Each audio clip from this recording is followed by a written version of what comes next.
home by, oh my gosh. Okay. I forgot to do that. Oh no. Oh boy. Wow. Okay. Oh man. Okay, yeah, that was a big mistake.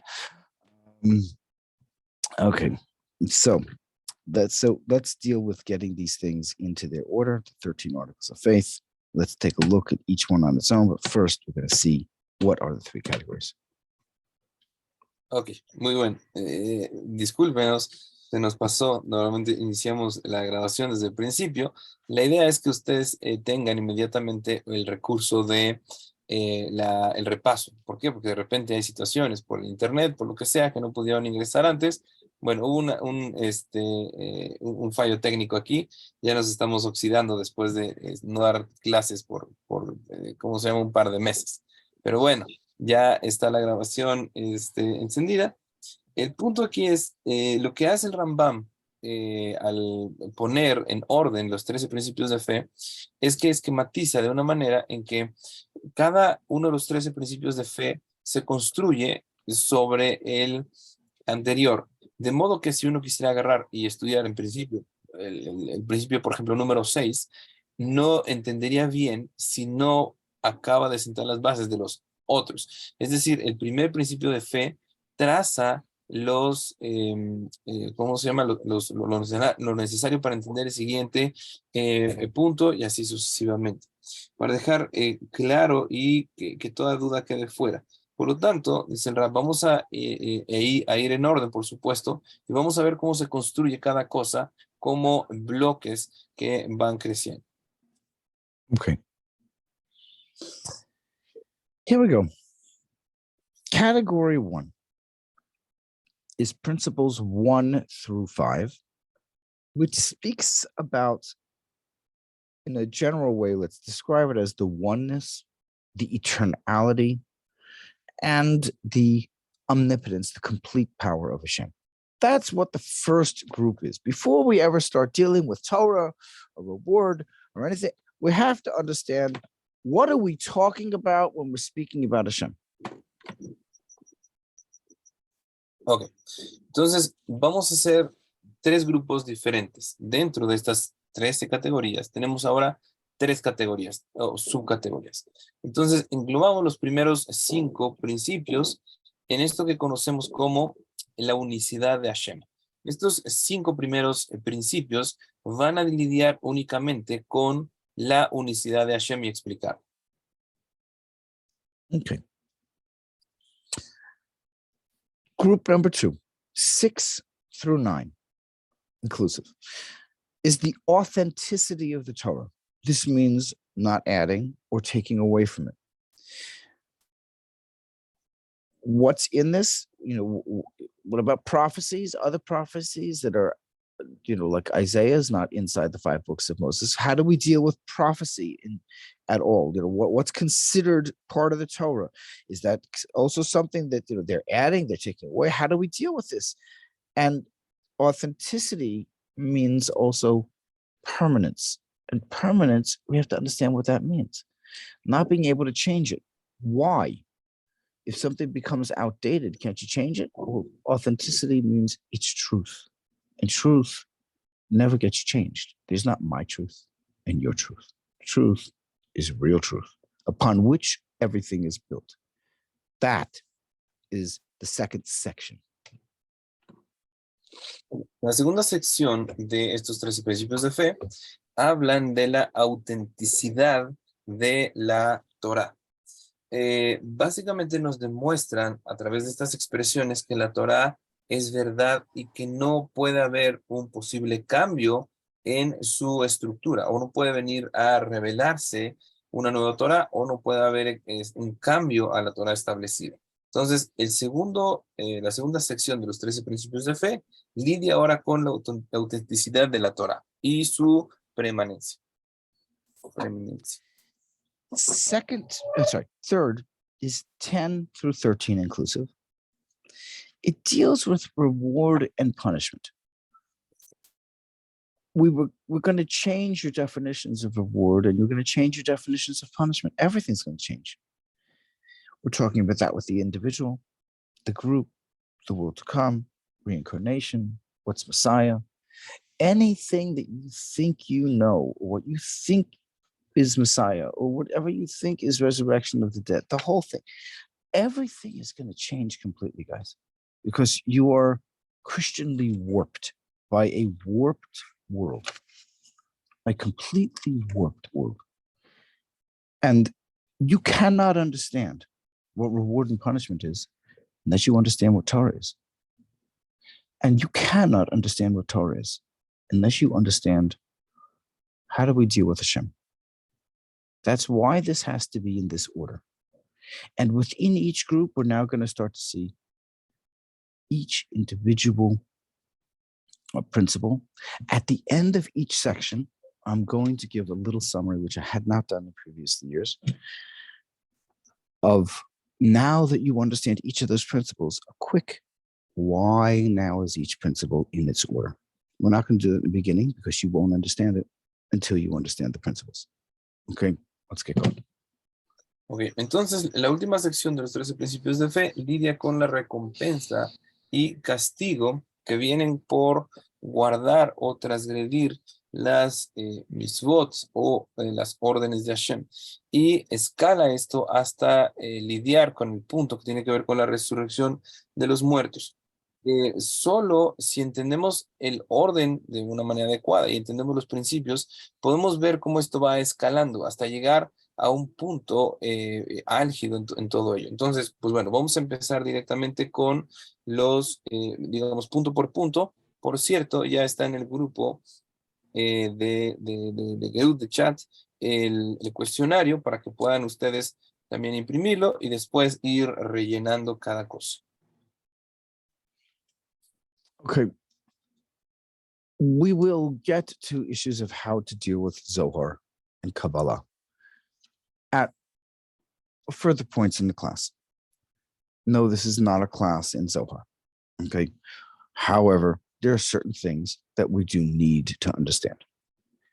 There's a very important thing mentioned in the Zohar, which is alluded to multiple times in the Midrash and also in other parts of the Zohar.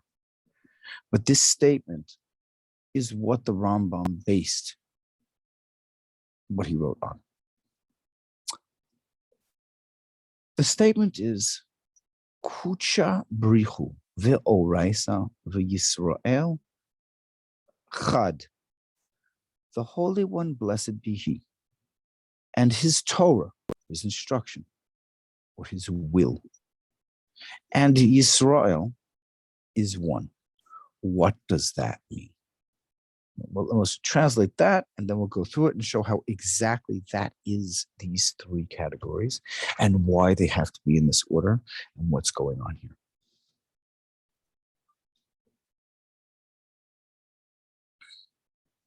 Ok, entonces, escribí ahorita en el chat una expresión que viene en el Zohar.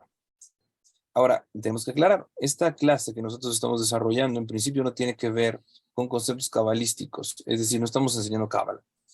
Pero, por supuesto, la cábala es una parte muy importante del conocimiento de la Torah, es el corazón de la Torah. Sin embargo, hay un proceso para llegar a estudiarla, propiamente dicho. Nosotros lo que hacemos es traer extractos de cábala que están diluidos para traerlos como un refuerzo a lo que estamos presentando. Entonces, el Rambam basa su esquema de los 13 principios de fe en un concepto muy básico que en arameo es Kudsha Brichu Veoraita Had. Es decir, Akadosh Ve'oraisa ve'Yisrael. Ok, entonces déjenme aumentar. Falta uno. Veoraita Ve'Israel. Vamos a poner Veoraita Ve'Israel Had. Ok, entonces el concepto sería Kucha Brihu, que es Akadosh Baruj Hu, el patrón del mundo, Veoraita y su Torah, Ve'Israel y el pueblo de Israel, Had, son uno. Esta es, digamos que la base en donde está construido estos 13 principios de fe, tal cual lo plantea el Rambam. Okay. The Holy One, blessed be He. Who are we talking about? That's the first five. What is He? What is He not? How do we relate to Him? When we're speaking about Him, what do we mean and what do we not mean? The Oraisa, Zohar explains to us that Hashem's will, His infinite will, is the Torah. What does that mean? We're going to get to it in detail, okay, in these next 2 weeks. But when we're dealing with Hashem, you cannot see my face and live. It means as a human being in this world, there is no ability for you to understand the essence of Hashem. You can understand Hashem's will. You can know how to follow Him. You can know what He wants you to do. His essence, you cannot. Do we pray to Him? Yes, we do. It's not, some type of intermediary. But the Torah, which is His will, that's how you know Him. That's section 2, the authenticity of the Torah. And what is the Torah? And what does it mean to not move right or left from the Torah? What is considered kosher Torah? What is not considered? What's additional? What's not something that we listen to at all? And then the Yisrael, Jews. So I'm born Jewish, and so therefore I'm hot stuff, right? And so I'm one with Hashem. When you cancel your will and you make His will, which is the Torah, into your will, and you run after His will, which is the Torah, in the same alacrity that you run after your own will,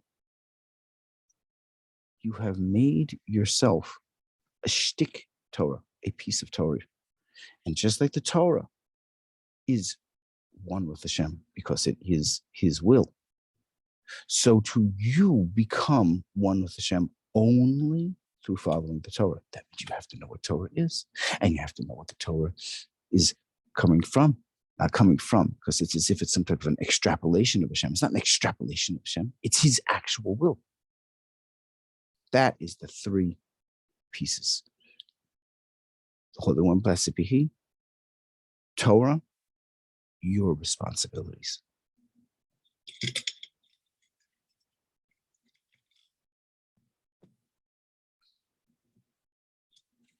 Ok, tenemos que empezar entonces a entender, en principio, quién es Hashem.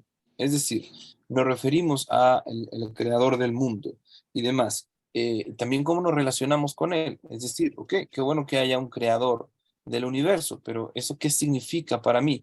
¿Eso que me viene a requerir o a qué me obliga? Bueno, los primeros 5 principios de fe, de hecho, lidian con esa situación. Es muy curioso porque en el Humash viene relatado esto. Hashem le dice a Moshe, no puedes ver mi rostro y vivir. Es decir, entender la esencia de Akadosh Baruj Hu no podemos. Podemos seguir sus mandamientos, podemos tratar de hacer una conexión con él a través de seguir sus mitzvot, pero entender su esencia, esto está muy lejos de lo que nuestra capacidad intelectual pueda aspirar. Ahora, cuando nosotros tenemos la Torah, tenemos que saber, la Torah es la esencia de la voluntad de Hashem, son los planos por los cuales la creación se reconstruye todo el tiempo. Y si nosotros logramos desarrollar la capacidad de obedecer y además cancelar nuestra voluntad para adoptar la voluntad de Akadosh Baruj Hu, entonces podemos apegarnos, es decir, pegarse es literal, volverse uno con la Torah. Al volverse la persona uno con la Torah, se vuelve uno con la voluntad infinita de Hashem. Por lo tanto, se arma el rompecabezas. Es decir, Akadosh Baruj Hu y su Torah son uno. Y en el momento que el pueblo de Israel, o el Yehudí, decide apegarse a la voluntad de Hashem, se convierte en uno con el elemento que fusiona todo ello. Y entendemos ahora que las 3 piezas están juntos. Hashem, la Torah, y aquel que es responsable de desarrollar la Torah en este plano físico. So now let's look at the words, and we're going to dissect this to little sinews, okay? First principle, I believe. We're going to have to see what that word means, okay? With perfect faith. What's perfect? What's faith? We're going to get to it. That the Creator What does that mean? Let's get rid of the English language or even Spanish on this one. It completely misses the point. Okay, blessed is his name. What's blessed? What do you mean his name? Tom, Dick, Harry, what? Pedro? Okay, is the creator and the guide of everything. Pick one, creator or guide. What do you mean? Okay. Is the creator and guide of everything that has been created. That's past. He alone has made, does make, and will make all things. Okay, so he's on the timeline, right? He's really old, and he never will die. So he's really old. He's on a regular timeline. Nope, not at all. Basically, everything that this says, you don't understand. Let's go through this thing little piece by little piece. Muy bien, comencemos entonces a hacerle una disección a este primer principio de fe. Nosotros decimos así, creo con fe perfecta o perfecta fe. Ok, en principio, ¿qué es fe? ¿Qué significa que la fe tiene que ser perfecta? Solamente en esta expresión ya tiene dos preguntas muy fuertes. ¿Qué cosa es la fe? ¿Qué es emuná? Y lo shelema. ¿Qué significa esto? Después nos dice que el creador, ok, ¿qué significa que sea creador? Y luego, bendito sea su nombre. Okay, ¿qué significa que sea bendito? ¿Y cuál es su nombre? Es decir, que se llama Frank, se llama Pedro, ¿cómo se llama? Es decir, ¿por qué referirlo con su nombre en específico? ¿Y cuál nombre es este? Y después nos dice, es el creador y guía de todo lo que ha sido creado. Ok, bueno, decídete, ¿es creador o es guía? ¿Por qué si es creador tiene que ser guía? ¿Y por qué en principio me dice que es guía de todo lo que ha sido creado? Ok, entiendo que es lo que se creó en pasado. Pero después te viene a decir, él solo ha hecho, hace y hará todas las cosas. Ahora ya me están manejando diferentes planos en una línea del tiempo.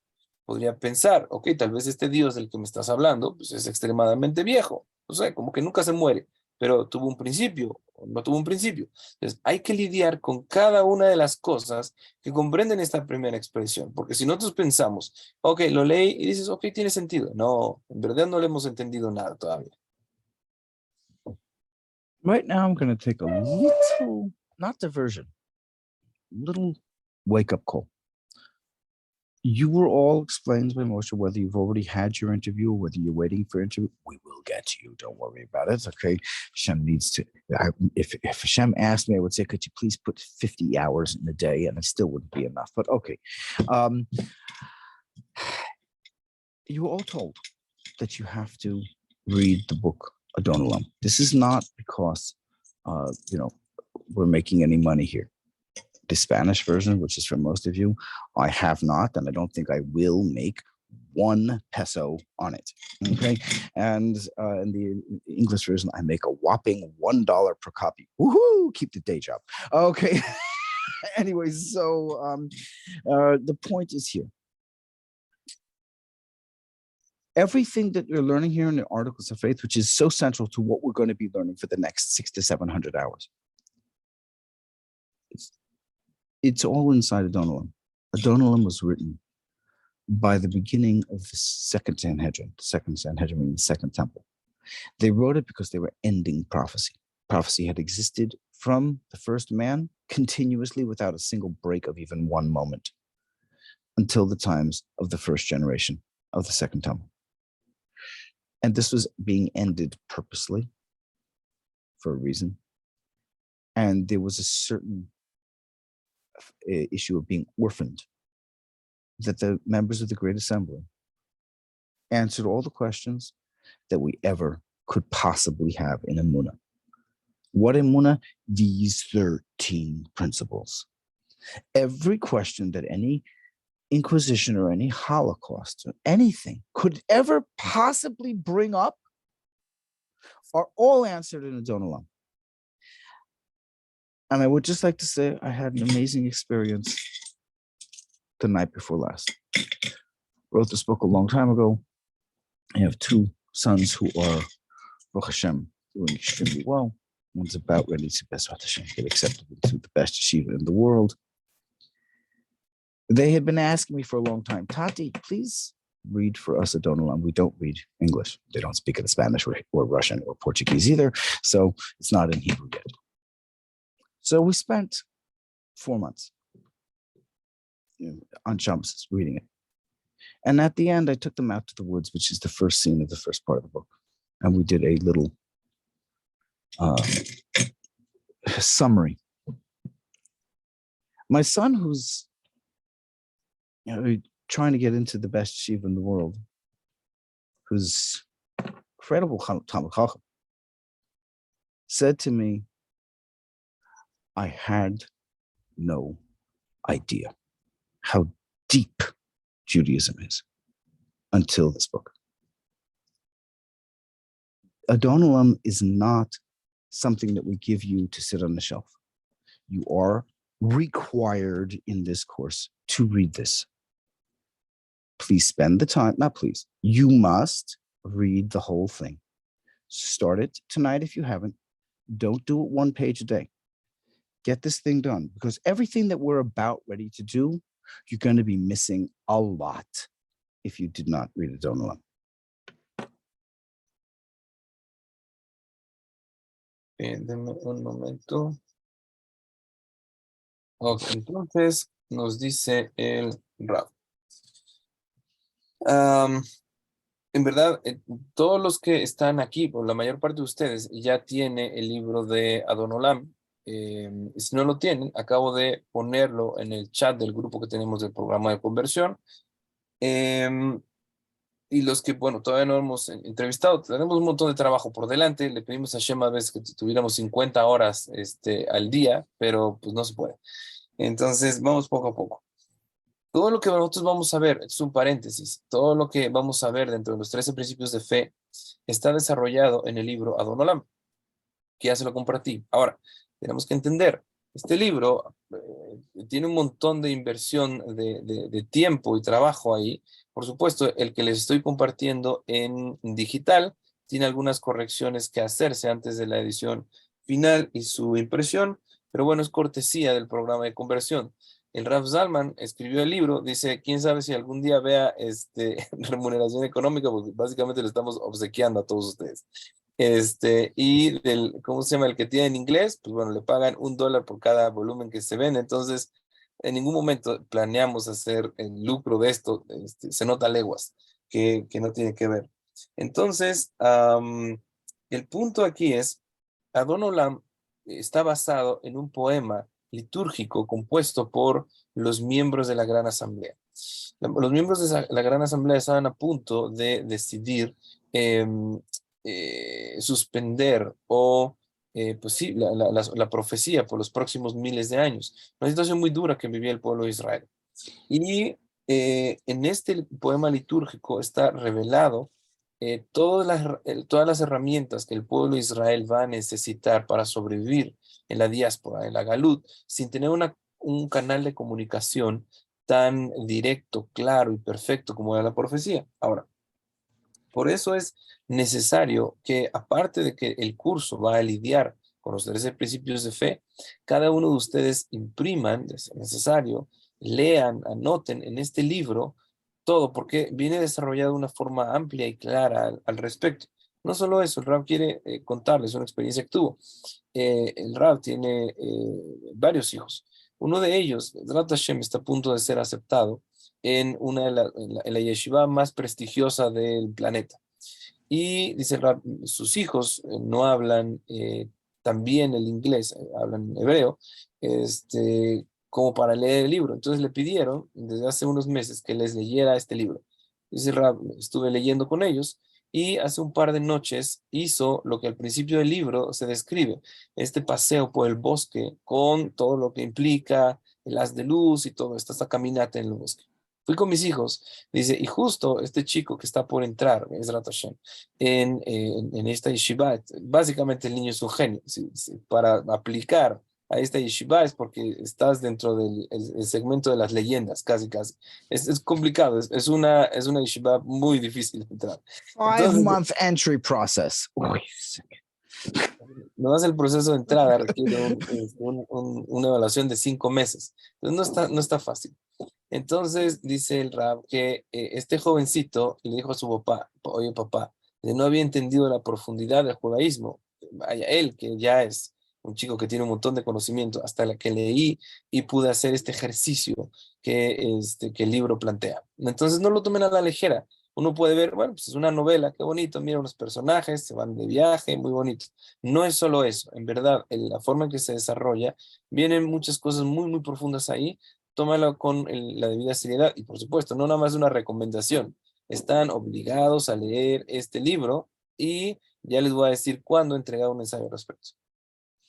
Okay, the structure of class is different than we've done it until now. We're trying to make this in a way that people will understand and grasp the information better. So the structure is going to be from this point on for this class, that class that I'm giving is an hour and a half, but that doesn't mean turn off your cameras and leave at that point.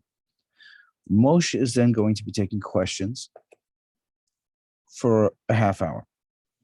Moshe will discuss right now exactly for those people who are the English speakers who don't speak Spanish, which is the vast majority. How that's going to run, I don't know. He's got it figured out. Okay, and we're going to this half-hour session. Moshe will explain to you guys how important it's going to be, because 2 hours of class, a lot of people are finding it too much information.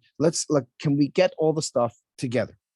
Okay, and so that's what this is going to be. We're going to start with this right now.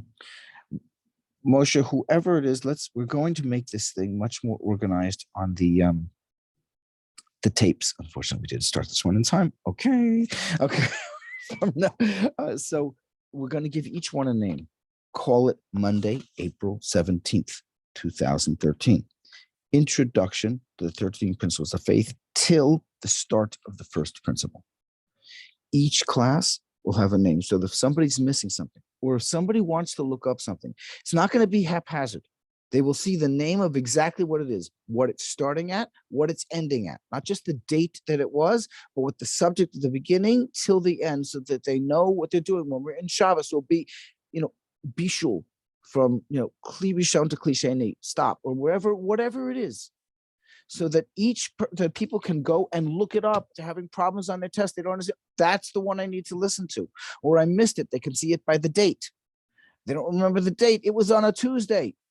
Okay, there it is. So the date, the day, the year, beginning and end. Okay. Muy bien. See you all tomorrow. Okay. Yeah, don't just hang up. For the English speakers, we'll deal with English questions on Monday and Thursday, so they can disconnect right now. But on Monday and Tuesday, I will set the time for Monday and Thursday, or Monday and Tuesday. Thursday. Monday and Thursday. Okay. And for Spanish speakers, it will be, which, by the way, for those of us in Saturday. this part of the world, that means Tuesday and Friday. Yeah, Tuesday and Friday for those who are in the other side of the world. Okay, so English speakers today can disconnect right now. I will just stay with the Spanish speakers. Okay. Muy bien. Vamos a lidiar ahora con la clase un poquito diferente. Las clases normalmente duraban 2 horas. Es difícil poner atención por 2 horas seguidas. ¿Por qué? El cerebro humano está diseñado para poner atención 5 minutos y para de contar. Entonces, lo que vamos a hacer a partir de ahora es, vamos a dejar media hora después de la clase de hora y media para que ustedes puedan preguntar. Y entonces lo que desarrollamos en clase, podamos clarificar con dudas y preguntas, aquello que se desarrolla en clase, ustedes puedan tener sus notas en orden y podemos decir, ok, la clase terminó y ya sé de qué se trató. ¿Ok? Entonces, a partir de la hora y media me voy a quedar los domingos, martes y miércoles con personas de habla hispana. Los días lunes y jueves con los angloparlantes. Entonces, lunes y jueves, ustedes se pueden desconectar, termina la clase 9:30.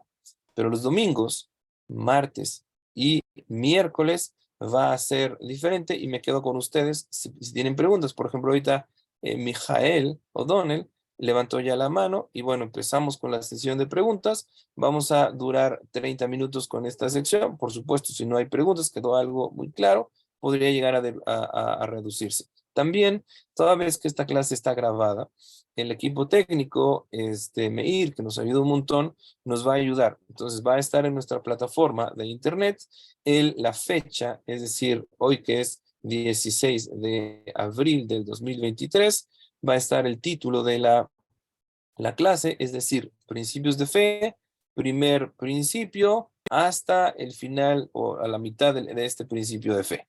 De esta manera lo van a poder encontrar en la plataforma de YouTube o en la plataforma que tenemos de la página de internet para que por cualquier necesidad se dirijan directamente a la página y puedan hacer un repaso de la clase. Entonces, empezamos con las preguntas. Besrat Hashem, Mijael, dime. Muchas gracias, Rav Moshe Nasco, si entendí bien. O sea, se van a dividir la semana, unos días preguntas para los que hablan inglés y los otros días para los que hablan español, pero siempre, o sea, todas las clases van a terminar 9:30, ¿correcto? O sea, Así ningún... es. Exacto. Ahora el programa las clases van a durar 1 hora y media y lo que vamos a hacer también es ayudar. Por ejemplo, ahorita con los principios de fe va a ser una situación mucho más filosófica, ¿no? Tiene que ver con aquello que creíamos, con lo que habíamos escuchado, con lo que pensábamos que era judaísmo. Am, Sin embargo, hay temas muy en particular, por ejemplo, Kashrut. Hay una sección de Kashrut que se llama Nat Barnat. Es un dolor de cabeza. Y entonces termina siendo muy bueno esta sección de preguntas y respuestas, porque lo que creías que habías entendido, muchas veces entendí todo mal. Entonces, el hecho de preguntar va a ayudar muchísimo a la retroalimentación y al final de la clase, sí vas a poder irte a dormir diciendo, ya entendí lo que se trataba la clase. Entonces, estamos tratando de mejorar el desarrollo del programa de esta manera, ¿ok? Entonces, para hispanohablantes, el día domingo, martes y miércoles, queda la sección de preguntas y respuestas. Entonces, por favor, Enrique, dime.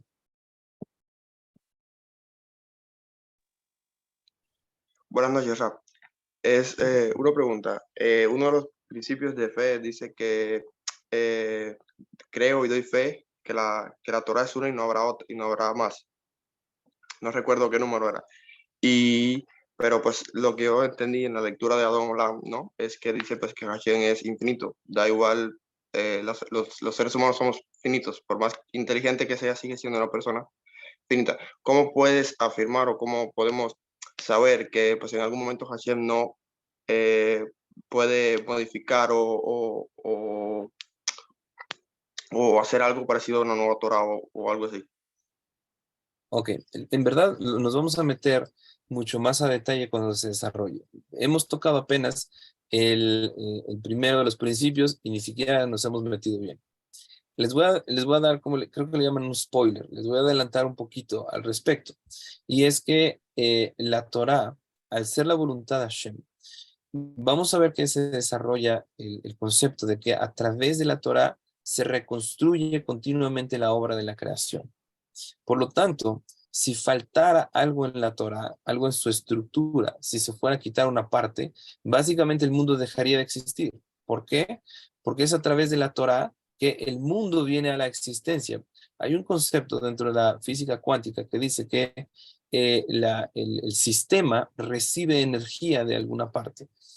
Había una teoría que es la teoría de la conservación de la energía, que ahorita ya es una teoría que se sabe que es inválida, que decía que la energía se conservaba. Ahora sabemos que hay una fuente que inyecta energía al universo, por lo cual el universo sigue, ¿cómo se llama? Las galaxias siguen girando y todo esto. ¿Cuál es esa fuente de la energía? Es la Torah a través de la que Hashem inyecta la energía al universo, a la creación. Por lo tanto, si la Torah fuera a modificarse, básicamente se destruiría el sistema que conocemos como una creación. Es por eso precisamente que es tan importante el concepto de tener una Torah como una esencia inamovible. No puede haber una modificación, porque eso significaría que nunca fue válida. Si le quitas un pedazo a la Torah, inmediatamente toda se vuelve inválida. Pero Bezrat Hashem, vamos a entrar a detalle en su momento. Ok, las clases van a ser de domingo a jueves, de 8 a 9:30 p.m. es correcto. Para los que están en el otro hemisferio, pues bueno, ya corresponde el siguiente día. David, dime por favor. Sí, Rabino, saludos. Mi pregunta me quedó un poco pensando cuando comentó que se iba a enseñar básicamente judaísmo, que no se iba a enseñar como en el tema ni Ashkenazí ni Sefardí, por así decirlo, sino judaísmo. Entonces mi pregunta es si hay ¿cuál sería ese punto central? Yo tenía entendido que era básicamente el alajá según el Shulchan Aruch, Joseph Caro o Moshe y Zelder. Yo creí que únicamente decía la parte, por así decirlo, de práctica judía, ya sea según el Shulchan Aruch o en este caso Moshe y Zelder. Entonces, me quedé así un poco, si hay algún punto más antes de ellos, del judaísmo, que no tenga que ver con alguna como costumbre, ya sea sefardí o ashkenazí. No sé si me explico. Sí, mira, les voy a dar un poquito de historia al respecto. La práctica de la ley en el judaísmo, por supuesto, se ha venido derivando, o sea, se ha venido practicando desde los tiempos de Moshe Rabbeinu. El Rambam, en la introducción al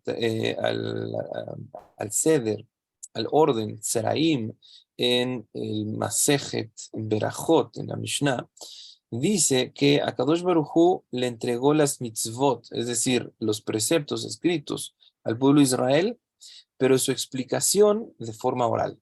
Ahora, es necesaria la explicación. ¿Por qué?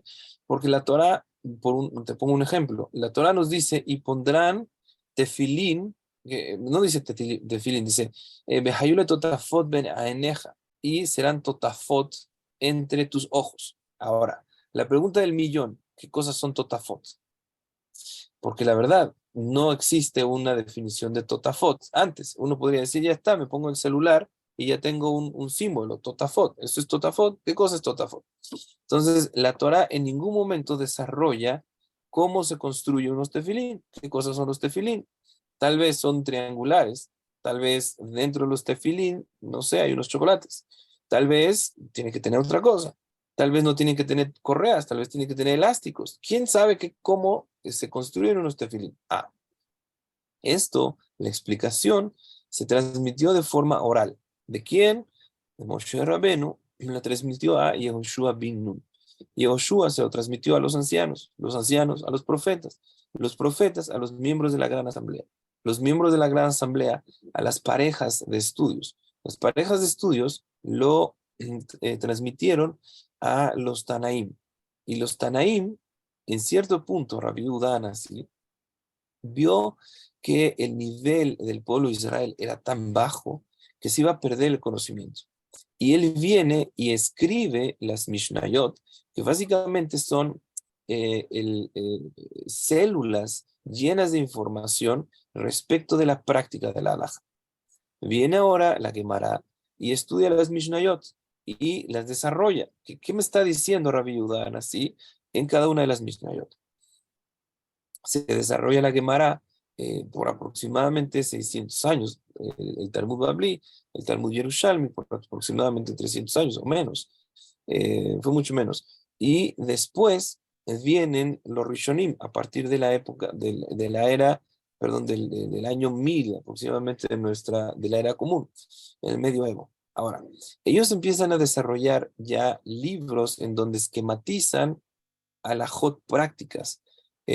Por ejemplo, el Rambam, el Rif, el Sefer Mitzvot, el Sefer Mitzvot Gedolot, Sefer Mitzvot Ketanot, y muchos otros Jajamim, el Rosh, escriben estos libros. Viene después un Jajam sefaradí muy, muy grande, Rabbi Maran, Rabbi Yosef Karo, y él escribe un comentario al Tur, que es un Rishon, y junta todos los puntos de vista preeminentes de esa época, tanto Ashkenazim, Sefaradim, Yemenim, Gemara, opiniones de todos ellos, las compara y empieza a traer conclusiones. Después, el mismo Rabbi Yosef Karo escribe otro libro que se llama Shulchan Aruch. En este libro, él desarrolla sus conclusiones, después de haber estudiado todo el bagaje de información, y establece allí sus conclusiones. Ahora, siendo un rabino sefaradí, por supuesto, preeminentemente va a poner las conclusiones que como sefaradí, con su tradición, se establece. Viene Rabbi Moshe Isserlich y añade al Shulchan Aruch las costumbres de los Ashkenazim. Por eso es tan importante el Shulchan Aruch. ¿Por qué? Porque el Shulchan Aruch básicamente le trae a todo judío, no importa cuál sea su tradición, Ashkenazí, Sefaradí, Litvak, Hasídico, le trae una base a partir de la cual entender la halajá. Ahora, hay diferentes tradiciones, lo vamos a ver en el camino, pero todos los judíos religiosos nos basamos en los dictámenes de Maran Shulchan Aruch. Después, una vez que ves que dice Shulchan Aruch, muchas veces respecto a la tradición va a haber ligeras variantes. Por ejemplo, todos sabemos que no comemos hametz en Pesach. Ok, pero encima de esos Ashkenazim no comen kitniot, que son legumbres. Ok, esa es una forma en los que Ashkenazim, digamos que son más estrictos al respecto. Pero en principio nadie come hametz. Entonces, esa es la base. La base del Shulchan Aruch es definir qué es hametz y cómo cuidarse al respecto. Ashkenazim van un paso más allá respecto a una restricción. Entonces el Shulchan Aruch, digamos, representa el núcleo y la esencia de la halajá que todos los judíos religiosos seguimos. Perdón, me extendí un poquito, pero creí que era necesario. Zahir, dime, por favor.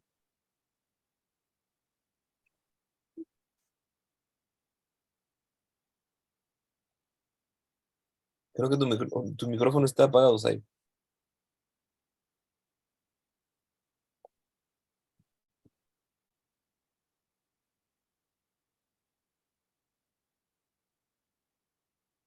Zahir, ¿me escuchas? Ok, dime. Ya, olvidé el micrófono. Sobre los 13, sobre los 13 principios de Muná, de fe de Rambam, ¿cómo fue que todo, cómo fue aceptada por todos? Porque ve que, recordemos que Rambam era un Rishon, ya había pasado los Tanaín, los Bionín, los Adorim, los Amonaín, entonces, ¿cómo fue que fueron aceptadas por todos? ¿Por qué no tuvo ese filtro como tuvo el Talmud, que conocemos, como lo que conocemos como hoy en día, como fue? No sé si me entendí. Sí, en principio, el Rambam no inventó los 13 principios de fe. Lo único que hizo fue ordenarlos en 13. Si uno estudia el Masejet Sanhedrin, es decir, el Tratado de Sanhedrin, uno puede encontrar disperso en el tratado los mismos 13 principios, pero venían desarrollados como parte de una estructura, la estructura de la Gemara. Entonces, no nada más que el Rambam lo aceptaba o lo entendía así, el Rif, el Rosh, el Tur, el Smag, el Terumá, todos los Rishonim y los Geonim, y Saboraim, Amoraim, toda la gente anterior al Rambam, esto lo conocían. Sin embargo, el Rambam vivió en un periodo en el que la filosofía cristiana empezó a tener auge. Y los cristianos le decían a los judíos, espérate, pues nosotros somos hermanos, como me sucedió apenas con un amigo aquí en Puebla. Resulta que se lo encontró el cura y le dice, si nosotros somos hermanos, venimos de la misma fuente. Y es ahí donde uno tiene que decir, hermanos, espérate, no somos ni primos lejanos, ni te conozco, no sé de qué me hablas. ¿Por qué? Porque incluso su filosofía, el decir, no sabes qué, nosotros también creemos en el Dios de Israel. No es cierto, ustedes creen en cualquier otra cosa menos en eso. Entonces, el Rambam viene a estructurarlo de esta manera. ¿Para qué? Para contrarrestar a una filosofía predominante en ese momento, que era como el cristianismo trataba de inyectar su filosofía en los países que iba ocupando. ¿Ok? Helios, tenías una pregunta. No, perdón, Rab, estaba yo tratando de ver cómo funciona el Zoom, pero le apreté por error. Ok. Pero ya que me pregunta una pregunta un poco variante. En tema de los libros, yo tengo lo que es un Sidur y estaba acordándome que ustedes van a enseñar conforme, o sea, no guianza como a Sefaradí o Ashkenazí. Entonces, ¿puedo tener el mismo Sidur de siempre o cambio algo o ese tipo de cosas? Digo, ahorita que es la primera clase. Sin problema. Va a haber pocas variantes en los Sidurim, porque tenemos digamos, esquemas establecidos muy notorios. Van a haber algunas variantes. Lo vamos a ver al final del programa, en la sección de Berajot. Allí nos metemos un poquito en el desarrollo de la tefilá. Y vamos a ver, por ejemplo, Ashkenazim en Birkat Hashanim de la Amidá. Allí ellos no cambian como nosotros los sefaradim, pero es algo que en realidad es necesario que la persona esté en una comunidad para darse cuenta.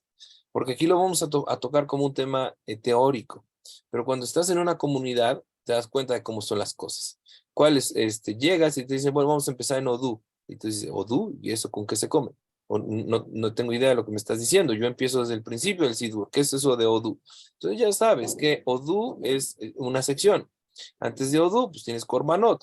Antes de Korbanot tienes Akedah. Antes de Akedah tienes, ¿cómo se llama? Birkot HaShachar. Entonces la persona empieza a conocer su Sidur. Y si de repente llega y está diciendo Kadish, tiene que saber que si puede contestar, si no puede contestar. Si llega y está en Psuke de Simbra, tiene que saber qué se puede saltar, qué no se puede saltar. Si llega y ya llegó muy tarde y está en la midá, tiene que saber si puede unirse a ellos o ya no se puede unir. Entonces, todas las variantes que pueden llegar a suceder, en realidad las van a experimentar una vez que estén en una comunidad. Por eso es tan importante, porque solamente estando en una comunidad, uno empieza a entender el desarrollo propio de la tefilá. ¿Ok? Muy bien. ¿Hay alguna otra pregunta? Joseph, por favor. Hablando sobre bueno, estaba escuchando un shiur, aparte de esto, sobre lo de la comunidad. Y sí es cierto, ¿no? Decían mucho que no hay judío, no hay alguien que diga que sea judío si no tiene una comunidad. Y es cierto, en mi caso, yo he estado buscando aquí en Arizona, Rabia, a lo mejor no tenga nada que ver con el tema, pero quise aprovechar, ya que habló sobre comunidad. Aquí en Phoenix, Arizona, no he encontrado una comunidad de habla hispana. De mi parte, sí, apenas estoy, pues literal, como los perros, no entiendo, pero no hablo el inglés. Pero mi esposa sí lo habla, ¿no? Sí lo habla perfectamente y lo entiende. Pero en mi caso, a mí, en mi caso, pues sí me interesaría bastante una comunidad de habla hispana. Todas son hablan inglés y hay una que es judía, dice que la encontré, se llama Comunidad Judía, pero es tiene un nombre diferente, o sea, hay mesiánicos y hay otros que tienen otro nombre bien raro, tiene un nombre bien raro, pero no me dieron confianza porque, pues obviamente, ¿no? Pues es una comunidad así que tiene una cruz y sabes que pues no es nada que tenga que ver con el judaísmo, obviamente. Entonces, pues esa es mi parte, ¿no? Y aquí en Arizona, la manera de cómo poder yo encontrar una comunidad así, de habla hispana. Ok. Son varias cosas en lo que tú estás diciendo. De entrada hay que tener mucho cuidado. El Rab hace rato dijo, no me acuerdo si lo tradujo, creo que no. Hay que tener mucho cuidado porque dentro del judaísmo hay corrientes que se separaron. Por ejemplo, el judaísmo reformista. El Rab lo llama deformista porque deformaron todo. Y de repente te vas a encontrar una sinagoga que así el rabino tiene su esposo rabino y dices, ¿qué pasó? Y ahora se casó con el otro, ¿no? Y eso está absolutamente en contra de la Torá. O de repente hay una rabina que está casada con otra rabina. Y dices, bueno, ¿qué está pasando aquí? ¿Qué realidad están Así se viviendo? llamaba. Bueno, entonces, Ajá, si es reformista, eso es como una iglesia. De hecho, está prohibido entrar en este lugar. Lo tratamos como si fuera una iglesia cristiana católica. Igual, el movimiento conservador, hay que tener mucho cuidado con eso. Por eso el Rab fue enfático, es decir, judaísmo ortodoxo. Igual y después podemos hacer un pequeño esquema, es decir, el judaísmo ortodoxo engloba tradiciones como el hasidismo, el judaísmo sefaradí, ashkenazí, yemenita, litvak, están dentro de la corriente de la ortodoxia judía, pero hay cierta corriente, o Chabad también está, ¿no? Pero, por ejemplo, de reformistas o deformistas y conservadores, ellos, aunque hay judíos allí, no significa que sigan la Torah. El Rab va a abordar el tema. Yo les estoy adelantando un poquito de lo que seguramente él va a hablar, pero lo va a hacer mucho más claro. Por otro lado, mira, el judaísmo se ha conservado desde que estábamos en Egipto, porque en Egipto conservamos tres cosas: el lenguaje, los nombres y la vestimenta. Entonces, el judío es muy celoso de su lenguaje. Cuando llegas a una comunidad religiosa, normalmente lo que vas a escuchar va a ser hebreo. Oye, pero espérate, estás en México. Aún así, se estudia en hebreo, se habla en hebreo. ¿Por qué? Porque es judío. Entonces, va a ser muy común si estás en los Estados Unidos. Ok, vas a llegar a una sinagoga y si escuchas inglés, te fue bien. Pero si se estudia Torah, no vas a encontrar una Gemara que se estudie en inglés. No vas a encontrar un Shulchan Aruch que se estudie en español. No vas a encontrar una Mishnah Berurah que se estudie en español. ¿Por qué? Porque se estudia todo en hebreo. Ok, estudies, traduces, discutes en el lenguaje vernáculo, pero todo esto va a estar en hebreo. Entonces, va a ser un trabajo adicional al programa de conversión. Nosotros no nos enfocamos tanto en el hebreo, pero en su momento cada uno de ustedes va a tener que hacer el esfuerzo por entender el Sidur, por poder leer el Humash, por poder aprender hebreo, ¿no? Pero sí te sugiero, ve buscando, si no es en el área, busca en otro estado de la Unión Americana, porque seguro en Estados Unidos hay judíos, seguro. Entonces, alguna sinagoga que sea una sinagoga ortodoxa, puede ser Chabad, puede ser sefaradí, ashkenazí, pero ten mucho cuidado con los reformistas. Ok, ¿cuál es la primera sección de los 13 principios de fe? Vamos a ponerlo así. La primera sección tiene que ver, lo voy a anotar en el chat, son la unicidad de Hashem,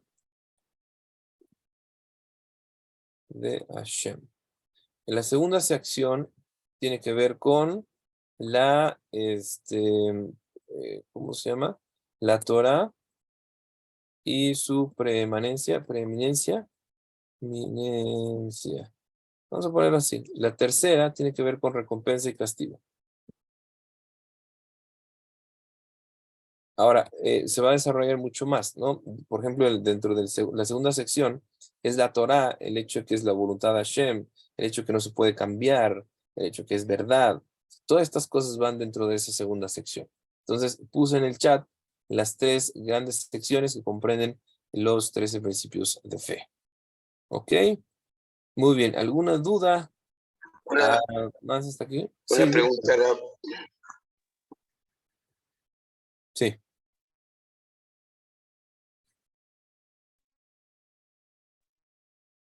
Ok, dime, Daniel.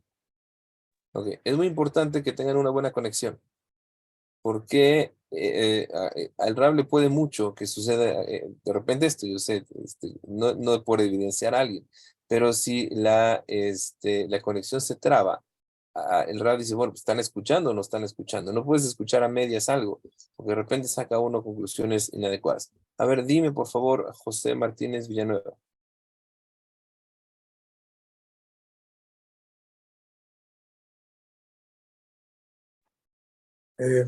Buenas noches. ¿Sí? Nada más tengo una duda viene más adelante, pero no sé qué me puede decir al respecto sobre sobre si Hashem castiga. Ya ve que bueno, ahí hay como que de repente se maneja que sí castiga, después que no castiga porque él es amor, entonces se manejan muchas ideas, ¿no? Y a mí siempre me gustaría profundizar un poquito más. Por supuesto. Yo creo que, mira, tenemos que entender dentro del judaísmo, las preguntas son la esencia del judaísmo. Yo escuché al Rab Shaul Maleh que dice, es mejor una buena pregunta que una mala respuesta. Y si te da una respuesta que no es buena, mejor quédate con tu pregunta y desecha la respuesta. Entonces, vamos a hacer tu pregunta todavía más difícil. Ok, podemos hablar de castigo, pero el castigo tiene cierto sentido. Es decir, uno se porta mal, pues ya está que algo tiene que pasar. Llámalo karma, llámalo lo que sea. ¿Qué hay de la recompensa? Puede haber recompensa o no en este mundo. Y si hay recompensa, la pregunta del millón. ¿Por qué a la gente buena le va mal? ¿Dónde está la recompensa? Porque si es gente buena, ¿por qué le va mal? Quiere decir que están castigando a la gente buena. Y entonces se tumba todo el concepto de recompensa y castigo. Entonces, vamos a desarrollar, bueno, Rab va a desarrollar este punto en particular, pero tenemos que saber, ¿hay recompensa y hay castigo? Sí. Pero este mundo no es el mundo en donde las cosas llegan a su fin, sino que este es el mundo en el que se construye aquello que va a ser eterno. Por lo tanto, la persona puede construir algo que va a resultar en una recompensa infinita, o Hasbe Shalom, la persona puede construir algo que va a terminar en una destrucción infinita. Ese es el punto aquí. Si hay recompensa y castigo, sí, vamos a entender que hay planos, hay un plano físico que no puede recibir la recompensa. Yo le voy a poner una analogía. Imagínese que usted tiene una tarjeta de débito y su tarjeta de débito aguanta, no sé, 15,000 pesos de depósito, pero se ganó la lotería, Baruch Hashem, ¿y qué le van a dar? 300 millones de pesos. Y usted llega y les da la tarjeta, ¿no? ¿Qué pasa? La Lotería Nacional deposita 300 millones de pesos a su tarjeta. ¿Qué va a pasar con su tarjeta? En el momento que lleguen, se bloqueó. Dices, oye, pero ¿cómo? Pero si tengo una tarjeta. Sí, pero entiende que tu tarjeta no funciona para el plano de lo que es el depósito que te van a hacer. Simplemente no la soporta. No tiene la capacidad. El plano físico en el que existimos no tiene la capacidad para desarrollar una recompensa espiritual, porque son dos planos diferentes. Entonces, el Rab lo va a desarrollar, lo vamos a ver mucho más ampliamente, pero en su momento. Estamos brincando algunos pasos. Una pregunta con respecto a los films. ¿Cómo colocarlos? Porque se coloca en la frente y en el brazo izquierdo. ¿Me puede explicar? Perdón, ¿no te escuché bien? Ok. Con la relación del tefilín, se coloca sobre la mano izquierda, el brazo izquierdo, creo entenderlo, ¿no? Y se coloca en la frente. ¿Qué relación hay? ¿Por qué se pone de esa manera? En realidad es alajá. Cuando uno lee la expresión, dice, "Vehayule totafot ben aeneja", y lo vas a poner como un símbolo entre tus ojos. Ahora, uno podría decir, bueno, si es entre mis ojos, pues lo voy a poner aquí en medio, ¿no? Entre los ojos. ¿Por qué lo ponemos nosotros aquí en la base del cabello? Lo vamos a ver cuando veamos las alajot de tefilín, que lo que la Torá se refiere es en el lugar en donde se cruzan los nervios ópticos, que es justamente en esta área de aquí. Entonces, lo ponemos acá porque la expresión de la Torá hace referencia a un lugar específico. La alajá marca que sea aquí en donde el pelo empieza a nacer, los que empezaron a perder el cabello, en donde el pelo nacía. Y respecto del brazo, también vamos a ver. ¿Por qué? Porque tiene que apuntar hacia el corazón. Entonces, es un área, el lado izquierdo del brazo, está más cerca del corazón, y la forma en que se pone el tefilín va hacia el corazón. Entonces, lo vamos a ver un poquito más a detalle cuando entremos en el tefilín.